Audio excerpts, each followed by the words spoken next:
ברוכים הבאים לעמותת החווה. בואו ניכנס לבפנים, נכיר קצת. ונכנסים לתוך השער ומגלים את המפתח הזה, שבעצם זה בסיס החיים של החווה. פה החבר'ה מגיעים בבוקר, נכנסים לתוך המבנה, מכינים כוס קפה, כוס תה, כוס מים, כל אחד על פי אהבתו הוא. ומתקבצים ויושבים לאיזה קבוצת בוקר קטנה. בואו ניכנס לתוך המבנה, נראה את המבנה עצמו. החווה כבר שנתיים פעילה, במהלך השנתיים עברו פה כבר 109 חבר'ה, שרובם חזרו לתפקוד חיים, אם זה לימודים, עבודה, חיי משפחה, חיי חברה.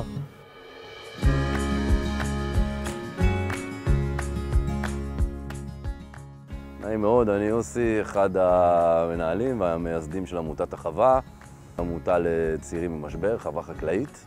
וזהו, אנחנו פה בשדה שבעצם זה הרופא הכי טוב של המקום. רק להיות כאן זה כבר מרפא. חבר'ה מגיעים לפה בבוקר עם מוזיקה, עובדים כאן שעתיים.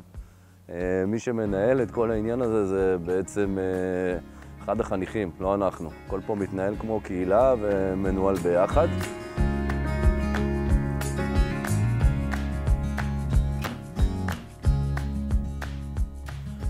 למעשה מגיעים אלינו שני סוגי אוכלוסיות.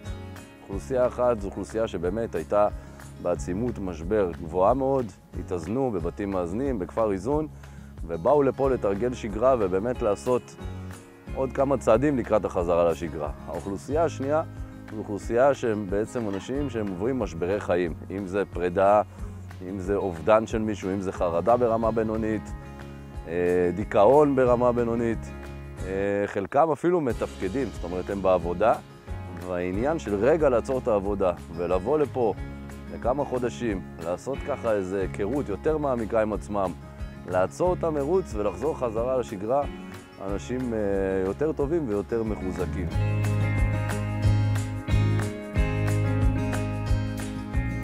עזרו לי לגלות פה מלא דברים על עצמי ועל החוזקות שלי ועל מה שאני מסוגלת. אני צריכה עזרה, שהיה לי מאוד קשה להודות שאני צריכה עזרה. באמת באתי מרקע נורא קשה והיום אני פורחת ואני עצמאית ואני מצליחה להחזיק חיים. זה ממש מצמרר אותי להגיד את זה. אני הגעתי לפה אחרי תקופה של חודש וחצי בבית המאזן בעקבות משבר של שנתיים שהייתי בבית בלי לצאת. והמקום הזה ממש הציל לי את החיים לכל בחינה אפשרית. הוא הכניס אותי לשגרת יום, גרם לי להילחם על החיים שלי, להגשים מטרות, להציב מטרות. ובעיקר פשוט להסתכל פנימה ולהבין מה קורה בפנים ולקבל את זה ולאהוב את זה כמו שזה. וזה מה שבן אדם צריך, בן אדם צריך לגלות את הכוחות כדי לחזור לחיים. וזה בעצם מה שהמקום מאפשר. המקום מאפשר לבן אדם לבוא ולגלות את הכוחות ואת אמונה הפנימית, וזו בעצם עמותת החווה על רגל אחת.